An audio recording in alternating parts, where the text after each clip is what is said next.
రుణం దొరుకుతుంది. మన రైతన్నలకు ఇచ్చిన మాటకు కట్టుబడి మా ప్రభుత్వం వారిని రుణవిముక్తులు చేసింది. వారికి 2 లక్షల లోపు రుణాలను మాఫీ చేసింది. ఇప్పటి వరకు 25.35 లక్షల మంది రైతులకు 20,616 కోట్ల 89 లక్షల రూపాయలు రుణమాఫీ చేశాం. దీనివల్ల రైతులు మళ్లీ వ్యవసాయ రుణాలు పొందటానికి మార్గం సుగమమైంది. ఈ భారీ రుణమాఫీతో తెలంగాణ రాష్ట్రంలోని రైతుల ఆర్థిక మరియు సామాజిక స్థితిగతులు మెరుగుపరిచేందుకు బాటలు వేశాం.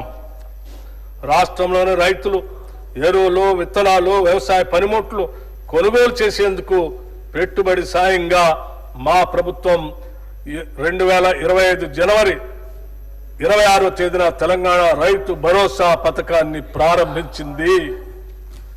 ఈ పథకం కింద రైతులకి ఏడాదికి ఎకరానికి 12,000 రూపాయలు అందుతాయి. ప్రజాధనం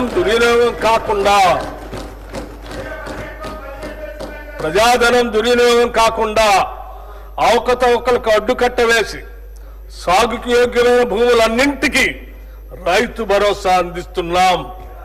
క్షేత్రస్థాయిలో సర్వే చేసి గ్రామ సభల్లో ధృవీకరించి సాగుకు యోగ్యం కాని భూమిని గుర్తించడం ద్వారా ఈ వృధాన్ని అరికట్టాము. రైతు భరోసా పథకానికి 18,000 కోట్ల రూపాయలు ఈ బడ్జెట్ లో ప్రతిపాదిస్తున్నాము.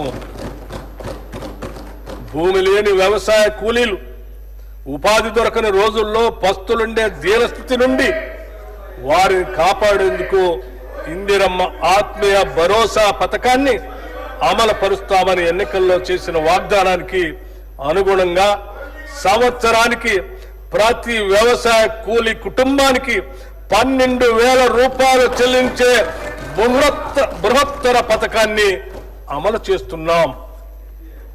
రాష్ట్ర రైతుల నుండి కొనుగోలు చేసే సన్న ధాన్యానికి ప్రతి క్వింటాలకు 500 రూపాయల చొప్పున అదనపు ప్రోత్సాహాన్ని చెల్లిస్తున్నాం.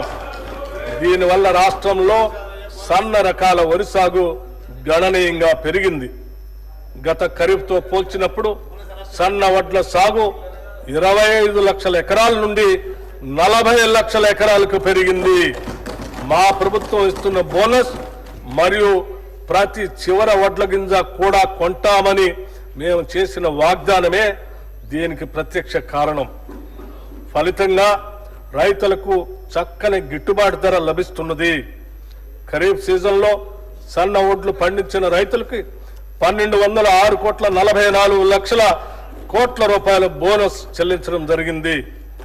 రైతుల సౌకర్యార్థం 2024-25 ఖరీఫ్ సీజన్లో 8,332 ధాన్యం కొనుగోలు కేంద్రాలను ఏర్పాటు చేసి వారికి ఎటువంటి ఇబ్బందులు లేకుండా చేశాం.